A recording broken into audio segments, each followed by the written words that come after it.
네, 반갑습니다. 잘 지내셨어요? 네, 오늘은 14번째 주, 14주 성화에 대해서 같이 보도록 할 텐데, 우리 같이 기도하고 시작하도록 하겠습니다. 하나님 아버지, 감사합니다.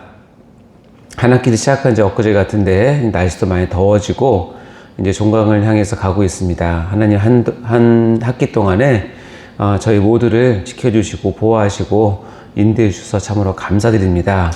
한 학기 잘 마무리할 수 있도록 도와주시고 분주한 마음 가운데 하나님을 향한 마음과 경건 잃지 않도록 도와주시고, 하지만 최선을 다하는 저희 오늘들 다 될 수 있도록 인도해 주옵소서. 이 시간 또한 같이 성화에 대해서 나누며 또 LMS로 영상을 통해서 듣는 우리 오늘들도 한 사람도 빠짐없이 하나님의 진리된 말씀들을 깨닫고 은혜 받고 결단할 수 있는 귀한 시간 될 수 있도록 인도해 주옵소서. 처음 시간입니다. 주 성령께서 저희들의 마음과 영혼을 주관하여 주셔서 하나님의 은혜의 자리로 다 나갈 수 있도록 인도하여 주옵소서. 감사드립니다. 예수님 이름으로 간절히 기도드립니다. 아멘. 네, 오늘 14번째 주 성화에 대해서 같이 보도록 하겠습니다. 자, 우리 실라버스를 보면 벌써 14번째 주고요. 다음 주에 이제 15주 성도의 견인을 하게 되면 이제 마무리하게 될 텐데, 여러분 아직도 기말고사 잘 보시고, 저희는 따로 시험을 보는 건 없고, 지금처럼 카톡에 여러분 그동안 했던 거, 강의 들었던 거 이렇게 올려주시면 다 처리를 할 테니까 마무리 잘 해주시면 감사하겠습니다. 혹시 빠지신 분들은 그 다음 주까지는 다 이렇게 해서 올려주시면 너무 감사하겠습니다. 자, 우리 13번째 주 칭의와 수양에 대해서 했었는데 잠시 리뷰를 해볼까요? 자, 우리 1번 읽어보겠습니다. 시작. 칭의는 하나님께서 예수 그리스도의 완전한 의를 근거로 하여 죄인을 의롭다고 선언하시는 법적 행위이다. 네, 칭의는 법적 행위이다. 굉장히 중요한 개념이기도 하죠. 자, 두 번째 시작. 칭의는 하나님의 큰 은혜로 인하여 나에게 주어지는 것이며 나의 죄를 용서하시고 나를 하나님의 자녀 삼으시고 나의 마음에 구원의 신을 주시는 구원의 결정판이라 할 수 있다. 어떻게 보면 칭의라고 하는 이 구원을 보는 한 이 중요한 요소는 구원을 가장 또 잘 설명하는 내용이기도 한데, 이 내용을 또 여러분 잘 마음에 새기셔서 나에게 구원의 확신은 나로부터 오는 것이 아니라 하나님의 칭의로부터 왔다는 것을 꼭 기억하셔야 되고요. 자, 칭의에 의해서 이어서 우리에게 주어지는 또 은혜가 있는데 수양 또는 양자됨인데요. 3번 읽어보겠습니다. 시작. 수양은 나를 구원하사 의롭다고 칭해 주신 후에 죄의 권세로부터 나를 영원토록 보호하시려는 법적 보호 장치로 주어진 은혜이다. 이것도 어떻게 보면 법적인 용어이기도 하고 입양 또는 수양이라고 얘기하는데, 나를 구원하신 후에 영원토록 보호하시려는 하나님의 정말 지극한 사랑을 이렇게 표현하는 내용입니다. 우리가 하나님의 자녀, 아들, 딸됨을 우리가 알 수 있는 거죠. 네 번째 시작. 수양은 본래 마귀의 자식이었던 죄인들을 칭의에 근거하여 하나님의 자녀라는 법적 지위를 부여하는 하나님의 법정적 행위와 양자의 영으로 그 아들됨을 친히 증거해 주시는 성령의 행위이다. 네, 법적적 행위고 성령께서 우리에게 친히 증거해 주시는 성령의 행위다. 자, 우리가 이번 학기 기독론에서 시작해서 지금 구원론 하고 있습니다.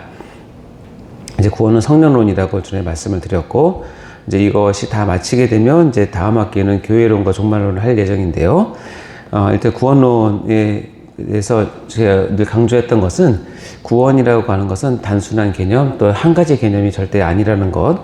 그것을 우리 인체의 비유를 해보면 우리 몸이 여러 장기가 유기적으로 결합이 되어서 혈액과 신경과 모든 근육이 연결되어서 하나의 한 사람 인체를 이루는 거랑 똑같이 구원도 우리가 여러 방면으로 성경을 통해서 계시를 통해서 구원을 설명할 수 있는데, 그것이 하나만 갖고 되는 것이 아니라 여러 하나님이 보시는 이 구원의 다양성을 우리가 다 이해할 수 있어야 된다는 것과, 그래서 구원을 표현하고 설명하고 누림이 있어서 우리가 생각했던 것처럼 한 가지 또는 몇 가지만 있는 것이 아니라 이렇게 다양하게 하나님께서 우리를 인도하시고 보호하시고 구원의 다양성을 누리게 해주신다는 것을 꼭 여러분 기억을 하셔야 됩니다.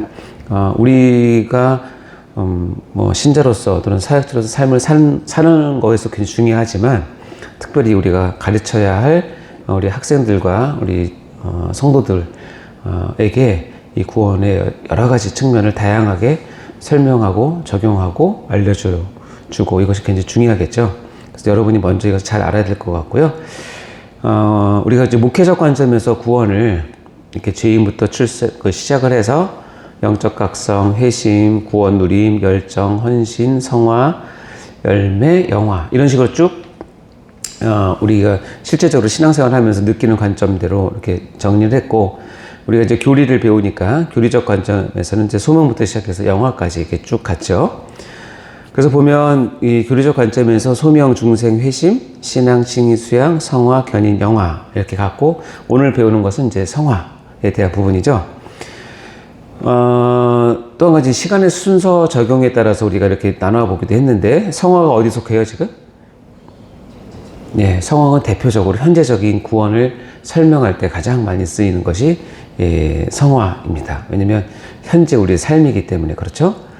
자, 이렇게 또 다양하게 시간적으로 구별할 수도 있고 제가 여러분께 한껏 나눴던 우리 구원의 사정을 인생사에 비유해서 이렇게 9가지를 정자 난자부터 시작해서 출산, 자라는 것, 성장, 성숙, 죽음에 이르기까지 이렇게 비교를 해보면 이해하는 데 도움이 된다는 것. 그리고 이제 구원의 탄생, 성장, 영향으로 나눈다면 지금 우리가 배우는 성화는 이제 구원이 탄생해서 구원이 자라고 이제 나와 우리에게 어떤 영향을 미치는지를 보는 그 단계이기도 해요.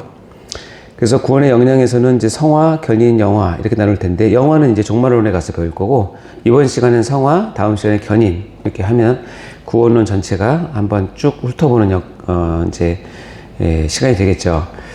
자, 이제 성화를 봅시다. 성화, sanctification이라고 하는데 오늘 교환에 보면 4가지 단계로 4가지로 이제 주제로 했는데요. 이제 서론 먼저 보도록 할까요? 그다음에 성화적 개념, 그다음에 성화의 특징, 성화와 선행 이런 순서대로 보도록 하겠습니다. 자, 서론에 보면 아까 제가 인생사에서 비유한 것처럼 이 성화는 이제 우리 인생상에서 이제 태어나서 어떤 우리 따지면 유치원 정도까지가 자라게 되고 그 다음부터 이제 본격적 교육을 받는 이제 초등학교, 중학교, 고등학교, 대학교, 다음에 취업을 하고 그다음에 영향을 미치는 그런 과정 전체를 성화라고 볼 수 있죠. 그래서 우리가 여기 보면 이 성화의 가장 큰 특징은 뭐냐면 우리 인생사 다 중요하지만 시간의 절대적인 분량을 보면 성화가 대부분을 차지한다는 거예요. 그렇죠? 우리가 이제 수정과 출산과 이런 것도 굉장히 중요한 이벤트이지만 한순간이죠. 어떻게 보면 죽음도 한순간인데 이 성화는 어떻게 보면 우리 인생사에서 가장 긴 시간 그리고 가장 중요한 시간 또 가장 영향력을 많이 미치는 시간이 되죠. 따라서 우리 개혁주의에서는 이 9개의 어떻게 그 구원의 서정 가운데 다 중요하지만 특별히 칼빈 우리 선생님은 성화를 가장 중요하게 생각을 하셨고 그러니까 우리가 왜 구원받았느냐? 성화하기 위해서라고 표현할 정도로 성화는 굉장히 중요한 그러니까 절대적인 시간 분량도 그렇지만 내가 구원받았어 내가 정말 구원을 누리고 있어 라고 할 때 내가 언제 중생했는지 언제 회심했는지 이것은 간증으로 할 수 있지만 그것이 우리의 삶은 아니잖아요. 연속되는 삶은 아닌데 성화는 뭐냐면 내가 예수 그리스도를 믿는 사람으로서 있는 존재 자체가 성화예요. 그건 내가 아침에도 그렇고 점심도 저녁도 1년 전에도 지금도 1년 후에도 내가 하나님의 사람으로 이 땅에서 있다면 어느 단계에서 내가 지금 하고 있냐면 성화 단계에서 있는 거죠. 그래서 성화는 절대적인 시간에서도 굉장히 많은 걸 차지하고 내가 구원을 받았다라고 하는 표징은 뭐냐면 내가 지금 어떤 삶을 살고 있는지로 드러나기 때문에 그래요. 여러분 누구한테 가서 여러분을 소개할 때 내가 내 돌사진을 주면서 소개하진 않잖아요. 내가 이랬었어라고 생각하진 않잖아요. 재입을 때. 그거는 그냥 하나의 이벤트이고, 아, 귀엽네. 이렇게 할 수 있지만, 지금 내가 누구야라고 하는 것은 뭐 많이 물어보잖아요.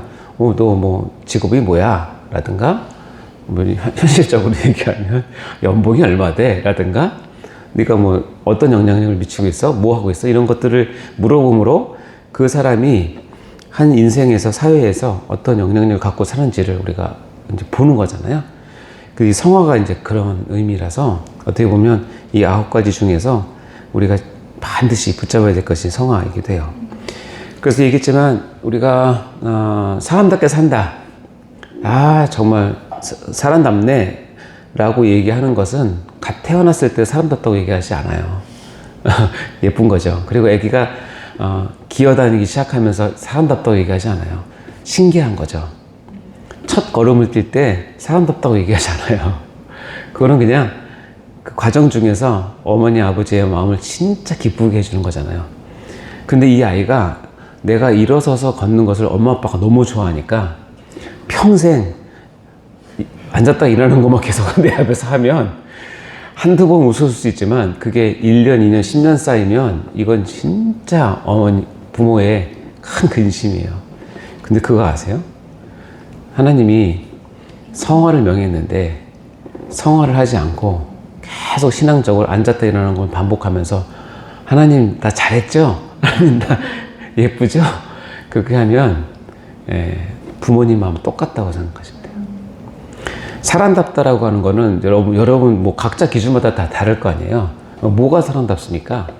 라고 얘기할 때 글쎄 뭐 제 개인적인 기준은 일단 영과 육이 건강하고 그죠? 제일 좋은 건 하나님에 대한 신앙을 가졌으면 좋겠고 그죠?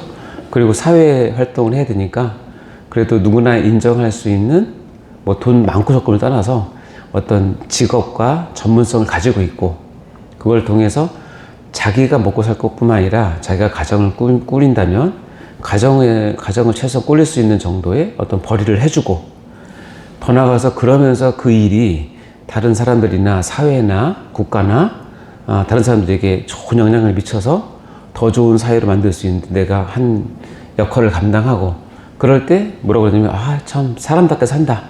다시 얘기하면 네가 정자와 난자를 만나서 태어난 그것이 이걸 하기 위함이었구나 이렇게 얘기할 정도로 그렇죠? 네가 출산을 하는 그 고통을 겪을 때 그렇게 울었던 게 이걸 하기 위함이었구나 라고 얘기해도 조금 더 어색하지 않잖아요. 그러니까 사람답게 사는 것이 뭐냐면 우리가 구원받은 자답게 산다, 크리스찬답게 산다라고 하는 건 어디로 증명하냐면 성화로 증명을 해요. 그러니까 성화는 우리가 정말 반드시 알고 있어야 되고 날마다 여러분 성화하고 계십니까? 네. 1년 전에 나와 지금 나를 봤을 때 많이 성화하셨습니까? 네.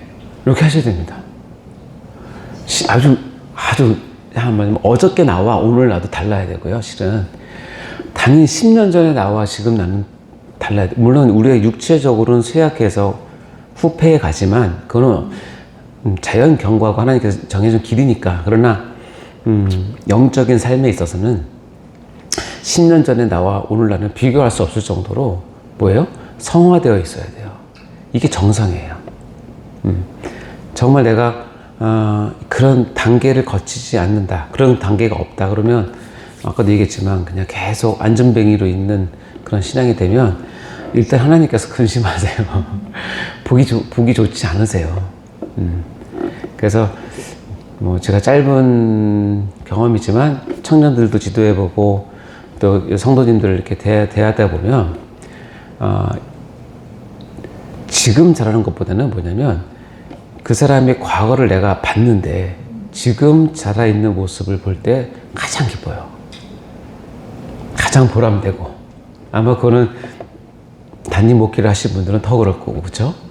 야 내가 제 어릴 때부터 봤는데 가면 갈수록 이렇게 참 귀하다. 가면 갈수록 예수님 닮는구나. 가면 갈수록 교회에 정말 중요한 일꾼이 되는구나. 가면 갈수록 나의 목회에 큰 동역자가 되는구나. 이걸 느끼면 그 느낌은 저는 그냥 주님도 그렇게 느낀다고 생각을 해요. 그게 어디서 나오냐면 성화에서 오는 거예요. 성화는 너무 중요하죠. 자, 여러분 크리스천답게 다 사시기 바랍니다. 예, 여러분 소망이 되시길 바라고요. 자, 구원의 용어를 정리하면서 우리 저번에 구원을 표현함에 있어서 아까도 시간적인 표현도 있었지만 신분을 나타내는 구원이 있고 수준을 나타내는 구원이 있다고 얘기했고, 신분을 나타내는 구원, 즉 대표적인 게 우리 전에 배웠던 칭의와 양자, 그리고 저 중생 이런 것들이 신분을 나타내는 거예요. 그렇죠? 그러나 이제 수준을 나타내는 용어가 있는데 그 대표적인 것이 오늘 배우는 성화예요. 그러니까 구원을 설명하고 구원을 바라봄에 있어서 신분적인 관점에서 바라보면 설명할 때가 있고, 어느 때는 수준적인 측면을 바라보면 설명할 때가 있구나 하는 것을 아시면 됩니다. 그 중에 이제 오늘 성화에서 볼 텐데, 우리 기독교 신앙에는 구원을 바라보는 큰 두 축이 있는데, 하나는 구원의 즉각성이라는 관점에서 바라보는 축이 있고, 하나는 구원의 점진성이라는 것을 바라보는 축이에요. 이 두 개는 즉각과 점진은 서로 반대되는 개념이잖아요. 그렇죠? 근데 구원에다 갖다 넣으면 둘 다 맞는 말이에요. 어떠면은 구원이 즉각적으로 이루어지고, 한번 이루어진 구원이 다시 취소되거나 다시 되돌려지진 않고 완벽하게 한순간에 탁 이루어지는 것을 설명할 때 구원의 즉각성이라고 얘기를 하고, 또 한 면은 구원이 점진성. 우리가 어린아이가 자라면서 초등학교부터 시작해서 대학교 청년까지 쭉 자라면서 키가 자라고 몸무게가 커지고 얼굴도 변하고 지능도 커지고 지혜도 커지는 것처럼 이렇게 쭉 자라가는 관점에서 구원을 보는 게 구원의 점진성이라고 얘기를 해요. 이게 구원을 바라는 큰 두 축인데, 이 두 축을 이루는 가장 큰 게 뭐냐면 구원의 즉각성을 표현할 때는 칭의를 얘기합니다. 우리가 저번 시간에 배웠잖아요. 하나님의 최고 법정에서 최후의 심판자이신 하나님께서 꽝꽝꽝 치는 거예요. 이제후는 의인이다 라고 법적 선언을 하면, 내가 진짜 의인인지 아니면 내가 숨겨진 죄인인지 이런 건 아무 의미가 없어요. 이미 하나님께서 선언을 하셨기 때문에 나는 모든 사람이, 아니면 하늘에 있는 모든 천사가, 하다못해 사단도 보기에는 나는 의인이에요. 근데 내 삶은? 아니에요. 이 미묘하기보다는 이 아이러니와 같은 상황이 지금 우리가 살고 있는 상황이에요. 그러니까 구원의 즉각성에 가장 크게 설명하는 것은 칭의예요. 이 칭의를 원래 물론 당연히 성경적인 원리이고 진리이지만, 그리고 사도 바울이 이 구원의 칭의에 대한 부분을 정말 잘 설명을 했고 우리에게 계시로 성경으로 남겨줬지만, 한동안 우리가 교회 역사상 이 교회 칭의에 대한 부분들을 많이 훼손되고 잃어버렸잖아요. 그래서 루터가 이제 이런 칭의에 대한 구원의 즉각성, 칭의, 하나님의 절대 주권, 구원은 우리에게서 온 것이 절대 아니고 오로지 하나님께서 맞다라고 하는 이 측면을 강력하게 표방하면서 종교 개혁이 이제 로만 카톨릭부터 이제 나오기 시작한 거잖아요. 그건 이제 칭의예요. 이것이 아주 중요한 한 축이고, 이것을 이해하는 것은 정말 중요합니다. 우리 저번 시간에 배웠던 거 혹시 이해가 안 되면 저번 시간 강의를 다시 들으셔야 돼요. 최소한 우리 사역하시는 분들, 교육자분들은 이 부분을 흔들리면 아무것도 안 돼요. 자, 두 번째, 근데 똑같은 성경에서 똑같은 하나님께서 똑같이 우리에게 구원을 주시는데, 어떤 면에서는 어떻게 표현하냐면 구원을 이루어가라, 잘하게 하라, 완성하라 하면서 마치 나에게 맡겨놓은 것처럼 그렇게 취급하실 때가 있어요. 이것도 구원이에요. 근데 놀라운 건 뭐냐면, 하나님께서 구원의 즉각성을 통해서, 칭의를 통해서 나를 구원하신 목적이 뭐냐면 구원의 점진성을 이루기 위한 것이 목적이에요. 이 둘 다 하나님의 완벽한 뜻이니까. 우리가 칭의를 알았으면 뭘 알아야 되냐면 구원의 점진성을 알아야 돼요. 그 점진성을 표현하는 대표적인 것이 오늘 배우는 성화예요. 그래서 칭의와 성화는 기독교의 구원을 이루는 두 가지 축이다. 그 두 가지는 얼핏 보면 서로 반대되는 것 같지만, 하나의 구원을 하나님은 하나로 보실 텐데 우리 입장에서는 이성이 딸리고 지혜가 딸리니까 이 두 개를 나눠서 설명한 것처럼 보이지만, 근데 이거 결국 하나예요. 네. 하나로 보시면 됩니다. 자, 이 두 가지를 그래도 우리가 공부하는 차원에서 좀 구분할 수 있어야 되는데, 왜 중요하냐면 이 두 가지를 여러분이 조리 있게 구별하고 설명함으로써 그 뒤에 나오는 구원에 대한 모든 설명들과 여러분이 이제 교회에서 신앙 지도를 하면서 어느 부분에서는 칭의를 강조를 해야 될 때는 강조를 해야 되고, 어느 부분은 성화를 강조할 때 강조를 해야 돼요. 이 두 개를 바꿔버리면, 이 헷갈리면 일단은 여러분 성도들이 헷갈려요. 구원이 헷갈려 버려요. 그래서 이 두 가지는 알고 계셔야 됩니다. 여러분 교환에 보면 이 표가 있어요. 칭의와 성화, 구원의 즉각성, 구원의 점진성을 보는 층이 있는데, 우리가 이제 인간론에서 배운 지 오래돼서 까먹으셨나? 우리가 죄를 짓게 되면 크게 두 가지 영향이 나타나요. 우리에게 영향을 미치는데, 우리가 죄를 짓게 되면 죄책이 생겨요. 죄에 대한 책임이 생기고, 우리가 죄를 짓게 되면 죄의 오염이 빠지게 돼요. 이 두 가지가 죄의 가장 큰 영향이에요. 죄책은 뭐냐? 그 죄를 지은 거에 대한 책임을 지는 거라고 생각하시면 돼요. 근데 우리는 유한한 인간이에요. 근데 지금 누구에게 죄를 졌냐면 하나님께 죄를 졌는데, 무한하신 하나님께 죄를 졌어요. 그럼 하나님은 우리에게 징벌하시고 우리를 판단하시고 우리의 진노하실 때 유한한 진노를 하는 것이 아니라, 무한하신 하나님은 무한한 진노를 하세요. 근데 우리는 유한하기 때문에 내가 내 유한을 가지고 그 무한을 다 받아낼 수가 받아낼 수가 없는 거야.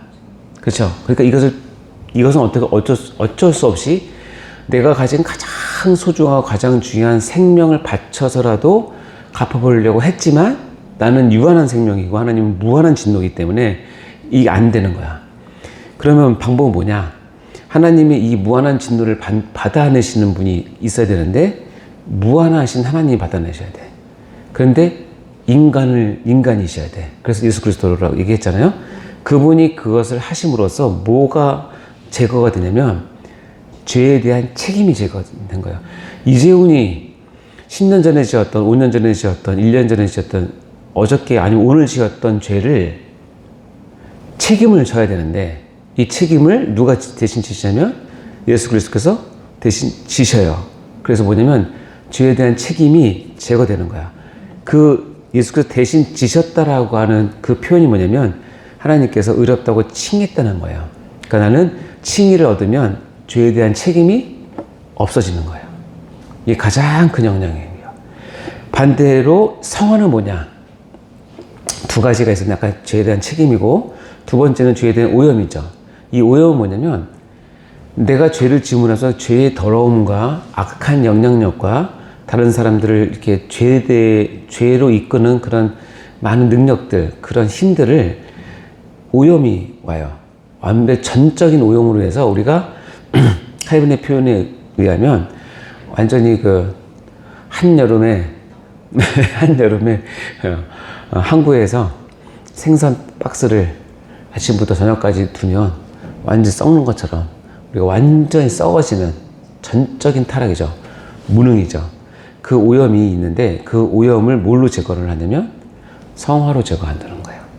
즉 성화는 우리 죄의 오염을 제거해요. 그러니까 우리가 날마다 짓는 죄가 갖고 있는 오염이 발생될 때 그것을 막아내고 제거할 수 있는 방법은 뭐냐면 날마다 성화하는 거예요. 그래서 이 두 가지는 다르지만 어쨌든 하나님의 뜻이에요. 그리고 칭의는 가장 큰 거 뭐냐면 하나님의 자녀됨을 우리에게 주는 중요한 구원의 요소이고, 성화는 뭐냐면 하나님의 형상을 닮아간다 라고 표현을 합니다. 그리고 칭의는 하나님의 법정에서, 최고 법정에서 전적으로 하나님에 의해서 주어지는 것이지만, 성화는 인간의 내면에서 시작되는 거예요. 그러니까 칭의는 지금 하늘나라에서 시작되는 것이고, 성화는 어디서 시작된다고요? 내 안에서 시작이 되는 거예요. 물론 내가 주도적으로 하는 것이 아니라 그 안에 가면 성령의 도우심과 성령의 인도하심 가운데 나에게 감동을 주어서 내가 그것에 순종함으로 이 내면에서부터 성화가 이루어지고 그로 인해서 죄에 대한 오염이 제거되는 거죠. 그래서 칭의의 특징은 단번에, 그렇죠? 배웠죠? 취소되지 않아요. 영원히 완성이 돼요.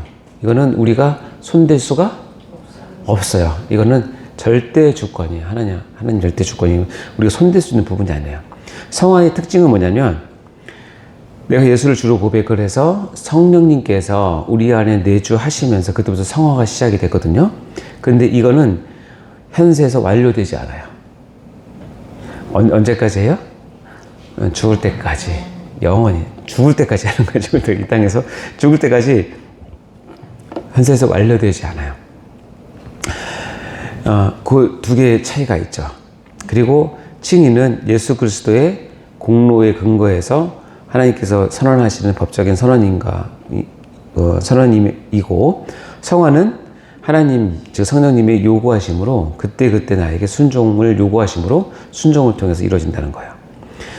그래서 칭의는 우리의 자랑거리가 되지 않아요. 우리는 여기서는 완전히 수동이에요. 완전히 피동. 내가 할 거는 아무것도 없어요. 그래서 우리 자랑이 되지가 않고 나의 상급과 관계가 없어요. 그래서 저는 얘기했지만 천국 가서 나 구원받았느라고 자랑하는 거는 뭐라고 그랬어요? 팔불지로 그랬잖아요. 팔불지로 좋아? 그래요? 그래서 우리의 자랑거리가 아니는 거 아시겠죠? 상급과 상관없어요. 근데 성화는 우리의 드러나는 열매이기도 하고 하나님께서 상급을 주시는 기준이기도 해요. 자, 그러면 네, 간혹 물어봐요. 왜 예수 믿니? 라고 한다면, 왜 예수 믿니? 라고 한다면, 칭의를 가지고 얘기해야 되겠어요? 성화를 갖고 얘기했어요? 성화. 자, 다시 물어볼게. 너 어떻게 예수 믿게 됐니? 라고 질문한다면, 칭의를 갖고 설명했어요? 성화를 갖고 설명했어요? 칭의를 갖고 설명해야 되겠죠? 거기에 성화를 넣으면 안 돼요. 너 어떻게 예수 믿더니? 내가 특별 새벽 기도회를 내가 특별 새벽 기도를 했더니 은혜 주셔서 믿게 됐어. 이러고 이상한 거예요. 내가 성경을 10번 읽었더니 깨달아서 그것 이상한 거예요. 그거 웃긴 거예요. 어떻게 예수 믿게 됐니? 그러면 칭의밖에 없어요. 하나님 은혜야. 난 정말 죄인인데 하나님께서 그렇게 해주셨어. 근데 거꾸로 너 왜 예수 믿니? 너 왜 예수 믿니? 구원 얻으려고요. 이게 말이 돼요? 안 되죠. 우리는 흔히 쓰는 말인데 실은 그 말이 안 되는 거예요. 왜 예수 믿니? 그 말은 구원 얻으려고요? 다른 말로 천국 가려고요? 이건 이미 다 정해놓은 거를 내가 지금 이 핀트가 안 맞는 거예요. 왜 예수 믿니? 그런 뭐냐면 나를 구원하신 하나님께 감사해서 하나님 자녀답게 살기 위해서 하나님께 주신 사명 잘 감당해 보려고 예수 믿는 거지. 두 개 질문 이해되세요? 네. 그러니까 이거를 바꿔서 학생들한테 가르치고 그러면 애들이 헷갈려요. 전도할 때 예수 믿고 천국 가는 거 아닌데요? 아니지. 그거는 맞지. 맞죠. 전체적인 전체적인 틀 안에서는 맞죠. 근데 왜 예수 믿고 천국 가세요를 그 복음이긴 한데 얘기했잖아요. 그 복음을 듣고 예수 믿었어요. 근데 10년 뒤에도 예수 믿고 천국 가세요. 천국 가세요. 심지어가 장로가 됐는데도 여전히 그 수준이라면 이거는 문제가 있는 거란 거죠. 왜냐면 그 안에 감춰진 부어가 엄청 많고 그것이 잘못됐다는 것이 아니라 그것은 전혀 모르는 사람에게는 가장 강력하게 어필할 수 있죠. 예수 천국, 불신 지옥 이것만큼 복음적인 게 없잖아요. 그러면 사람들은 오해할 수 있어요. 내가 예수를 믿어줌으로 내가 천국 간다고 생각할 수 있죠. 그때 따지지 마세요. 그때 설명해봐야 이해를 못해요. 네. 그리스도 예수 안에서 성도들에게 하는 일. 그렇죠. 성도들이 하는 칭의와 성화를 들을 정도면 아는 사람이에요.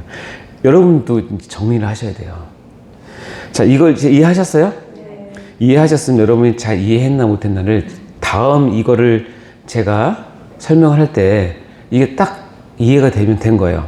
따라서 나의 게으름, 또 나의 무지, 나의 불충성이 칭의를 못 이루게 할 수는 없어요.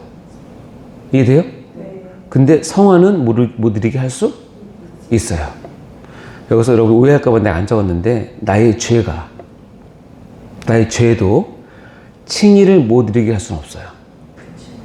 근데 나의 죄는 성화를 못 이루게 하는 강력한 도구가 돼요.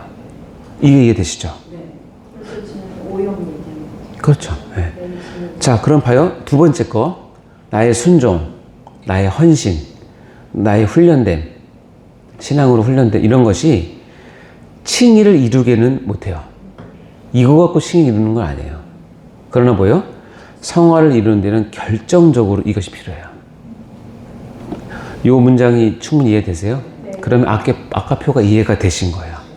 내 구원을 이렇게 두 축으로 내가 설명하고 바라볼 수 있다라는 것을 우리가 알 수 있는 것이죠. 자, 잘 이해됐습니다. 두 번째 파트 넘어가도록 하겠습니다.